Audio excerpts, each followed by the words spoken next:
Tony en famille, c'est l'histoire de Tony, qui est une femme et une mère de 5 enfants, qui sont maintenant tous adolescents et dont les 2 plus grands s'apprêtent même à partir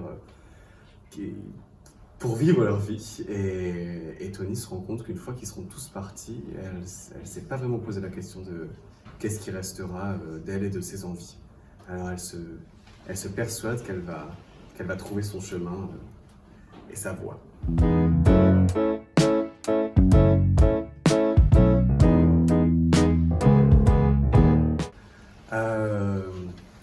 Je crois pas que c'était un choix si ciblé vers la mère héroïne. Il y avait plusieurs choses. Il y avait l'envie d'une comédie dramatique, ça me plaisait beaucoup, ce genre-là, d'explorer ce genre de cinéma qui me touche et qui m'intriguait. Ça motivait pas mal d'écriture. Puis il y avait l'envie de ce sujet qui vient avant même la figure maternelle, qui m'intéressait aussi beaucoup, mais c'était l'idée d'interroger sa situation. Ça, j'ai toujours eu beaucoup d'admiration pour les gens qui s'autorisent à remettre en question une apparente stabilité, ou en tout cas des habitudes.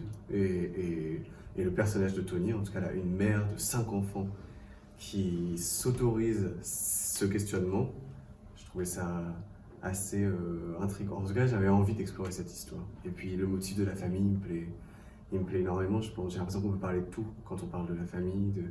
Ces liens, ils sont si forts et c'est les lieux de tellement d'émotions et de surémotion que voilà, ça m'intéressait beaucoup.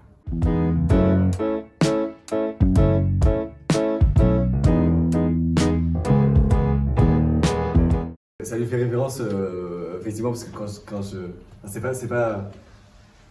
c'est pas un choix si fort que ça, c'est juste que quand j'écris mes histoires, j'aime bien aller regarder les films ou les acteurs que j'aime et c'est comme des petits hommages et effectivement, je trouve que c'est une comédienne assez puissante et dont la carrière et les choix très éclectiques et qui sont tous, qui montrent tous une facette d'elle, me rappelait peut-être un peu aussi celle de Camille, pour lequel j'ai écrit le rôle.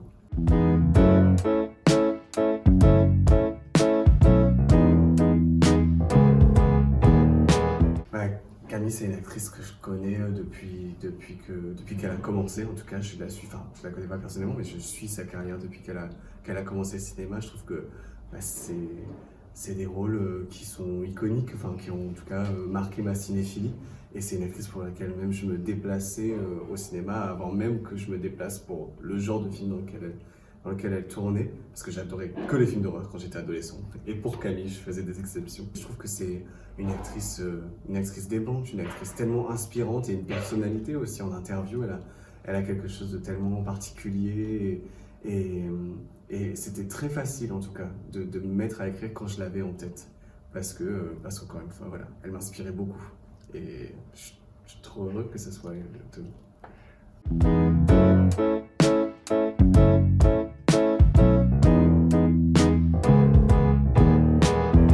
J'ai vécu a évidemment infusé. Après, je pense que l'échange avec les jeunes acteurs que Nathan a choisi a été très déterminant. C'est un rôle aussi où en tant que mère, elle écoute, elle reçoit, elle épaule et voilà, ils m'ont donné beaucoup. Enfin, ils ont donné beaucoup et j'ai beaucoup reçu et ça a été. J'étais très heureuse de pouvoir créer ce personnage avec Nathan parce que ça me touche beaucoup ces personnages qui sont beaucoup en écoute et on est beaucoup dans son regard. D'abord, on est dans le regard qu'on porte sur elle, puis on est aussi dans la façon dont elle regarde ses enfants et comment elle se questionne sur le regard qu'elle pose sur eux, sur ce qu'ils attendent d'elle, et le regard qu'elle porte sur elle-même aussi. Et voilà, ça c'était une façon d'aborder les choses qui m'inspirait beaucoup dans mon travail de comédienne, et j'étais vraiment heureuse que Nathan me donne la possibilité d'aller sur ce terrain-là.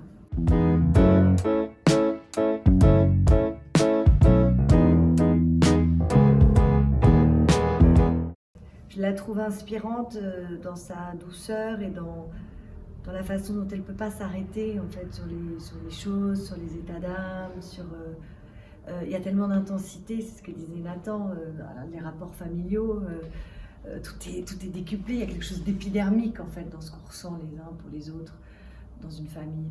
Mais voilà, et au-delà de ça, il y a quand même un grand message de tolérance dans ce film, de vivre ensemble, et je pense que ça dépasse un peu la sphère familiale, même si là c'est comme ça que ça s'incarne. Et elle est au cœur de cette démarche, et elle demande aussi, elle les accepte comme ils sont, et elle se doit d'être à l'écoute des adultes qu'ils ont envie de devenir, et elle leur demande de l'accepter aussi telle qu'elle a envie d'être, en acceptant que ce ne soit pas la même personne. Enfin, voilà, de ne pas se confiner au rôle de mère, elle a envie d'être une femme.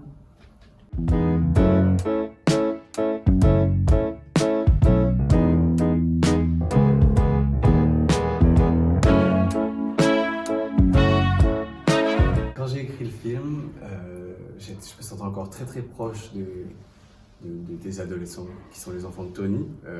J'avais 21 ans et c'est vrai que j'avais envie de les représenter à l'écran. J'avais envie de représenter mes amis, j'avais envie de représenter des connaissances, j'avais envie de représenter des gens avec qui j'avais passé beaucoup de temps au collège et au lycée parce que j'ai l'impression qu'il peut y avoir un regard qui est dur sur ma génération, je le vois, sur notre présence sur les réseaux sociaux, sur la façon juste on est. Et moi j'ai beaucoup de tendresse pour ma génération. J'ai l'impression qu'elle mérite un peu de douceur, et même s'ils sont compliqués, hein, les ados dans le film, ils sont pas si tendres avec Tony, et ils lui en font voir un peu de toutes les couleurs, mais il y a aussi quand même, pour moi, il l'aime.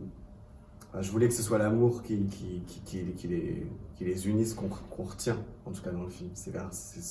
Enfin, l'acceptation, elle arrive tôt ou tard, mais elle arrive pour chacun d'eux. Donc voilà, ça vient d'envie de représenter ma génération,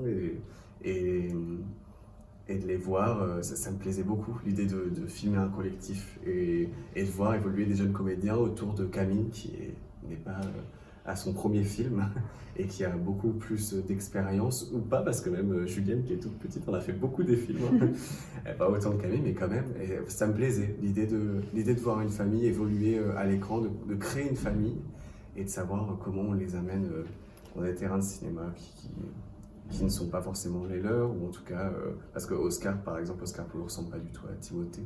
Enfin, c'était un vrai travail de casting, d'assemblage pour constituer la famille de Tony.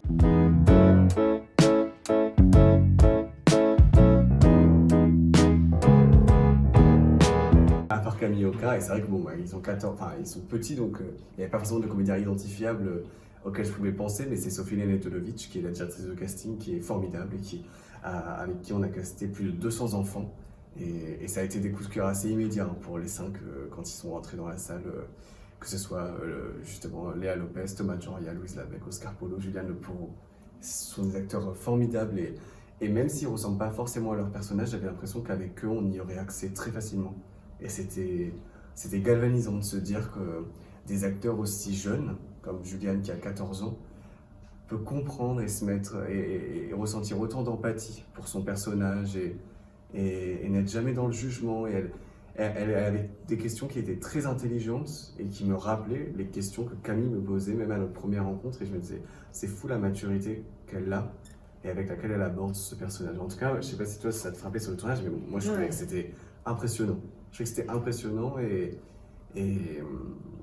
hyper excitant. Enfin, tout devient très facile en fait quand on a une actrice comme Camille, évidemment, mais même quand on a les 5, ça devient très facile et ça donne envie d'aller plus loin que les scènes, ça donne envie de les écouter.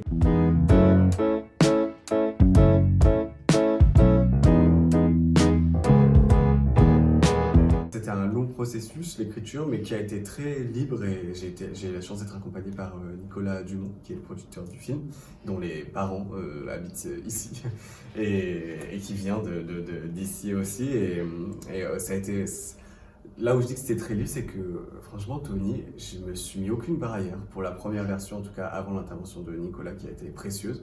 Et pour la première version, je me suis mis aucune barrière. J'ai vraiment écrit le film que j'avais envie de voir, et je pense que de cette liberté, c'était très agréable. Et quand pour les dialogues, j'écris à voix haute. Je pense que pour mes proches, c'était pas facile. En tout cas, mes parents, quand j'écrivais à la maison, quand j'étais adolescent déjà, c'était un peu difficile de comprendre qu'est-ce qui se passait dans ma chambre, pourquoi je me disputais tout seul avec moi-même. Mais voilà, je pense que j'aime bien laisser les personnages parler et j'ai l'impression que vivre les scènes, une fois qu'on commence à bien les connaître, ça paraît un peu fou, mais ils se mettent vraiment à parler tout seuls. Voilà, après, il y avait un travail évidemment de précision avec Nicolas, de savoir comment on va à l'essence même d'une scène, comment on raconte ce qu'on a absolument besoin de raconter et en se délaissant un peu du superflu. Puis après, j'ai eu la chance d'avoir des comédiens formidables, encore une fois. Je pense que un dialogue sans un bon comédien, c'est pas grand-chose. Hein. Enfin, ouais, un bon comédien sans bon dialogue, c'est pas grand-chose non plus. C'est vrai. Hein. Ouais, mais en tout cas, c'est très beau parce qu'il n'y avait pas d'improvisation dans le film. Enfin, il y en avait très très peu. On discutait, mais de voir des gens avec une intelligence rare et avec une intelligence des mots se les approprier, parce que c'est ça aussi un comédien, en tout cas un bon comédien, j'ai l'impression que c'est quelqu'un qui a une intelligence avec les mots, qui sait les manier, qui sait se les approprier sans forcément les changer. En tout cas, pour moi, s'approprier les mots, ça ne veut pas dire forcément les changer. Voilà, là c'était pas le cas, il les changeait pas, mais il se les appropriait d'une façon tellement naturelle. Moi, c'était le premier spectateur du film, étant sur le plateau, et c'était formidable. De toute façon, les dialogues sont très... Enfin, il y a un rythme vraiment, on sent. Il y a un rythme, on le voit dans la première séquence, la voiture, les arrivées. En fait, chaque interruption, on l'a tournée en plan séquence, cette première scène. Oui. Et d'abord, ensuite, plus tard, on l'a tournée sur 2 jours, donc après, il y a eu des gros plans, mais c'est toute une journée pratiquement à la faire en plan séquence. Et moi, je trouvais qu'elle fonctionnait hyper bien, et je prenais énormément de plaisir à la refaire. Parce que le rythme, on se rend compte que chaque intervention, les arrivées, le moment où il y a quelqu'un qui... Bref, que ce soit à l'intérieur ou à l'extérieur de la voiture, c'est vraiment... Et c'est là que elle est assez drôle, cette scène d'ailleurs. Moi, je la trouve très drôle. Et c'est la puissance de la comédie aussi, c'est à quel point le rythme est capital.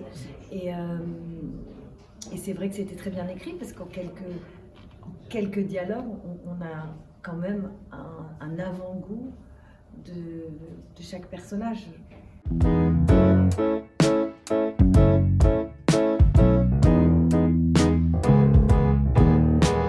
J'en ai fait plein. Hein. Non, c'est vrai, j'en ai fait plein. J'ai fait des babysitting, c'est pas un métier, mais quand même. J'ai commencé à 14 ans. Non, après, j'ai été serveuse, j'ai été vendeuse. J'ai vendu des bijoux aussi sur des plages. Et puis, qu'est-ce que j'ai fait d'autre? J'ai été prof d'anglais, en même temps que j'étais apprentie comédienne. Voilà. Et là, maintenant, ce que je ferais, si je devais arrêter, je ne sais pas encore. Mais je réfléchis aussi.